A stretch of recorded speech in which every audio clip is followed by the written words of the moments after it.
Welcome to What the Wrestling, the podcast where you break down the biggest moments, hottest takes, and the wildest stories from the world of pro wrestling. Whether you're a diehard fan or just stepping into the squared circle, we're here to give you the real scoop on everything happening in the ring. I'm your host, RJD, and we're about to take a ride through the latest and greatest in pro wrestling. Get ready for all our hot takes, deep dives, and all the wrestling you never knew you needed. Don't forget to hit the like, share, and subscribe button and join What the Wrestling family so you never miss an episode. Now let's step into the ring. You're listening to the What the Wrestling Podcast, the show that brings you all things wrestling with your host, RJD.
Oh, you already know what time it is.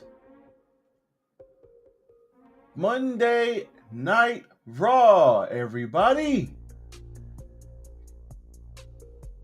Monday Night Raw. Yes, I know we have finally got stuff figured out. We are back where we need to be in terms of this schedule. And man, oh man, I cannot wait to talk about this. Now, as y'all know, I'm in here for a short time, not a long time, but we always gonna have a good time. So let's not waste any more time. Let's go. Yes, yes, yes. Tis I, RJD here. Welcome to What the Wrestling, the show that brings you all things wrestling. Once again, I am your host, RJD. Now, hit the like button. This is when my ding would come in. Ding! Hit the like button, like, comment, share, and subscribe to the channel. What the Wrestling on Facebook, YouTube, and TikTok. Follow me and follow me, RJD, RJ699 on the Twitter, aka X. Hit the like button, y'all. Yeah, no dings today. I'm going through some reconstruction with my sound bites, so there will be no sound bites today. But other than that, we are moving right along. We are here to talk about Monday Night Raw. We're going to make it quick. We're going to make it smooth. We're going to rock out, and then we're going to see what's up. So, Monday Night Raw. So, Monday Night Raw. Let's start from... We'll bounce around. But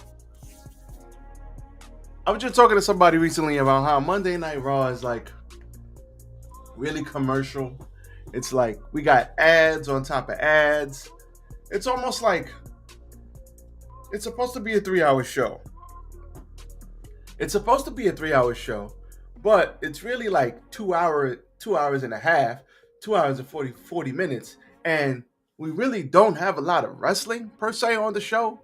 It's just a lot of ads and flashbacks. I'm thinking about Demon Slayer. It's a lot of ads and video packages and stuff like that, and not a lot of stuff happens. And I was wondering if I do a compare and contrast to like now to, let's say, back in the day. For me, back in the day is like Attitude Era. Obviously, I'm not old like Hogan and Randy Savage, like 93, 92. But I mean, I was born, but I was very little. But I wonder if we got more wrestling back then and less ads and commercials, or we got way more commercials and ads now. It's just a thought. I was just wondering about that. Now, minor stuff on the show. We did have AJ Styles and Dragon Lee defeat El Grande Americanos. Plural. So they beat a bunch of El Grande Americanos with the Styles Clash. Great. We did have Becky Lynch attack Akira Tozawa backstage before blindsiding Maxine Dupree. Lynch then checked in with Seth Rollins and asked if she was feeling better. She just needed some people to beat up on. Cool.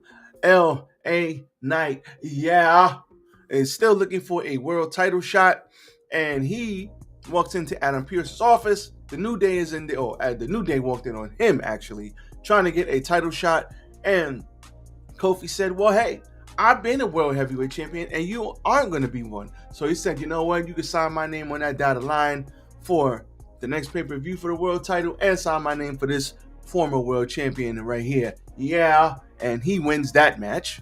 We had Raquel Rodriguez fight Bayley, and Bayley, before the match, talked to Lyra Valkyria, and Valkyria was like, yo, you're crazy. She was like, yo, I'm not helping you. You put me on my butt. You talking all that junk. I go to help you. I get pushed for it. I'm not helping you. You're on your own. And then she continues to run down there and save her because Raquel Rodriguez beat Bayley with the help of Roxanne Perez, and she beat her. And Lyra Valkyria went down there to make the save, but instead of pushing her and talking junk this time, what happened? She was like, you did good. You helped me. Let's go get him. Yeah, Bayley is going through a crisis right now. And I love it. I don't know why I like this so much. I don't know. Like, listen, I'm not going to say they took a little bit of the Naomi stuff, because Naomi didn't go crazy. Naomi was just like, F everybody. I'm doing what I want to do. So she didn't kind of have split personalities, but she basically told everybody, listen, I'm doing what I want to do. I don't care about none of that. So I don't know why I'm comparing the two, but I really like where they're going with this, and I hope they like take their time with it, marinate it, let it sit, let it marinate, let it get nice and sexy, and then we get something good coming out of it. I love this. I love this for Bayley. I love this for Lyra, giving them something to do. This is great. Now, what else happened on this show? We had a very, very good Intercontinental Championship match. Dominic Mysterio versus Rusev, the Redeemer. Nah, he's not the Redeemer anymore. He did say game over today, though, so maybe, just maybe, I want him to cut promos Redeemer style, and hopefully we'll get that character back. But at the end of the day, this was great. We had a little bit of Eddie Guerrero's spot. We had a little bit of shenanigans from Mr. Dom, and I think he's eventually going to get killed by Rusev, but it's all good because this is Dominic Mysterio is like, people for so many years, they just booed this man out of the building after he turned on his deadbeat dad. They booed the hell out of him, and then WrestleMania, everybody just wanted to see Dom win, including me. It's like, I want Dominic to beat all these guys. I don't care about none of that. So much so that they told him, bring your ass back to the stage, back to the ring, and put the title back up. Finn Balor's like, what are you doing? He's running back down there going, I won. I love it. I don't know why, but shout out to Mr. Dom. And the end of this match was really good. So he goes for the 619. He kind of gets it. Rusev kind of kicks out. Rusev was going for a game over, but he rolled out. And after he rolled out the ring, he went to go get 2 belts. So he tries to do the Eddie Guerrero spot, throw the belt at him, go throw himself on the floor, but the ref looked right at him. And the ref was like, you dummy, I'm looking right at you, stupid. So he gets up, and the ref goes to throw the belts out the ring. He pushes the ref into the corner and then hits him with the kick, low blow right to the cojones. Low blow right to the cojones, and then grabs the tights and rolls Rusev up. Man, this was fantastic. If I had my Don DeMarco right now, like shout out to Dom. For some reason, we love Dom, and this was great. I loved it. It was awesome. Oscar basically told Rhea Ripley came out, and Oscar said, "Listen, Io, you can come back home. I know I whooped your ass last week, but you can come back, and I forgive you." And Rhea was like, no, you can't go back to them. No. And then they came out and they attempted to beat the hell out of them. So what basically happened is Sky attempted to stop Asuka and Kyrie from attacking Rhea because they came out after that and attacked her. This came after Sky told Rhea she was unsure if she would go back to her family or not.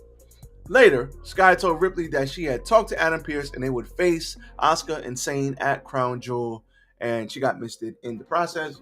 And at the end of the day, what I did like about this was this is great for all these ladies, giving them something to do. All these ladies work well together. Nothing wrong here. But what I did love about this is Asuka was cutting promos in Japanese and English. So it kind of flowed, and it's very hard to get in character when you don't really know the language, because that takes a lot of brain power. And not only do you have to focus on, I have to like be this character and be this jackass, but then you have to actually remember what you're saying and why you're saying things, and you have to give it meaning, and the words have to match up with the actions. Very hard to do. That's like me. If I'm trying to cut a promo in Spanish, but I don't really know Spanish, I know it, sort of know it. I can't cut a damn promo in Spanish. I'm not doing Hangman Page over here. So it's very difficult. So you have to actually know the language. So the fact that she was able to switch it up, do a little bit in Japanese, a little bit regular, a little bit in Japanese, and they had the subtitles below it, I think that's awesome. Listen, this is one of those things where it's like change with the times. Back in the day, would this happen? Probably not. Vince would never do this. But at the end of the day, it's 2025, going on 2026. We have new audience. We have a global audience, WWE. If somebody can speak English and you give them a little bit of leeway to do things, and people like the promo. People were like, people were reacting to the promo, even though it was both ways. So if somebody can speak English, but they can also mix it up with a little bit of Japanese or whatever language they speak, I'm all for it. Put the subtitles at the bottom. We're all big boys and girls. We're all adults. We can read and write. We can read what it says, and it comes off across more genuine. I really love this about that. So, match set for Crown Jewel, I'm all for it. Seth Rollins and Cody came face to face. Rose talked about the flaws in Rollins, belief that he is shaping the future of wrestling, while Rollins said he was never Rhodes. He was never Rhodes' friend, and Rose was just a means to an end for him. Rollins finished by saying that the results of their past matches don't matter, because when he beats him at Crown Jewels, he will rewrite the timeline, and he is the visionary. The vision of the WWE will be Seth freaking Rollins. Cool. Great. I'm all for it. Awesome stuff there. Now, the Bronze and the Usos definitely had a match today. Good match. Solid stuff. And at the end of the day, the Usos were having a conversation, and Jay is taking on this persona of, DTA, don't trust anybody, smash them all, I don't care, it's all about me, I gotta get what I want, F everybody else. And Jimmy is looking at him like, dog, relax, like that ain't even you, like chill out. Why ain't you help LA Knight? I helped him. I'd help you. I'd help everybody. What are we doing here? What's going on? And Jay was like, man, I don't care. Let's just go get the bronze, and that's it, Oos. So they were doing what they had to do, and we had a double Uso splash on Braun Breaker, as Breaker and Reed seemed to have things in hand, but Roman Reigns came out. Yes, the OTC himself made his return for the first time since being laid out by like 3 tsunamis. One was on the stretcher. It was absolutely hilarious because he's strapped in, and then you just gotta kind of take it. salami. Just kind of got to sit there and hope for the best. Hope this 350-pound man doesn't squash you to death. But he came out with a chair, cheered everybody to death. Then they hit the double so splash. After the match, Reigns went up to Jay, and gave him the dap. And then the camera pans out, and you see Jay and Roman, and then Jimmy's in the back, sitting there like, come on, man. And he's like, what'd I tell you? Smash him. Beat everybody. You gotta take it. They ain't gonna give it to you. You gotta take it. Go get everybody. Don't trust nobody. Smash them all. And so he's hyping Jay up, and Jay's like, I got you. You right. So I'm like, oh, more Bloodline stuff I see. Before, it was a little different, but now it's not so much Jay running behind Roman.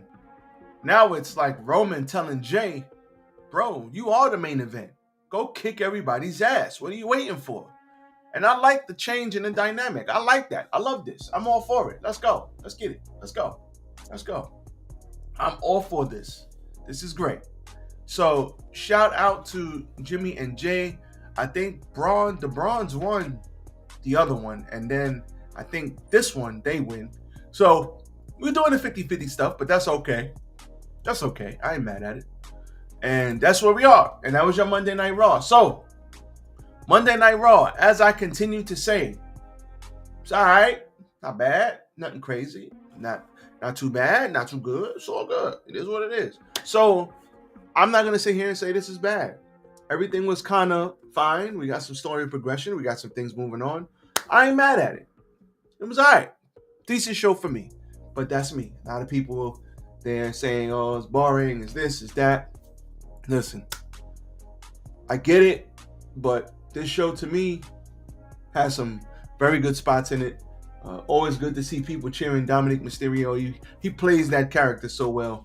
Good to see Rusev on. And we got some story progression, so I'm not mad at it. So, with that being said, I am out. Catch the AEW review. That will be out mañana, so look out for that. I was going to put them both out today, but I'm not. And we got the return of live streams. I will be live streaming, going live once again on all my social media platforms that you see at the bottom of your screen. TikTok, please don't ban me. TikTok, please. I will not cuss. I promise TikTok, I will not cuss. So I will be going live again at least once a week. I know I'm putting out the live videos, but they will be live streams coming real soon. So look out for that. But as for me, that's all I got for you. We're working on that Shopify store so we can get some of those nice products out there. And listen, hit the like button, buy my stuff, holla at me, subscribe to the channel. You already know I'm out. So with that being said, everybody be safe out there. I am out. Enjoy the day. Peace.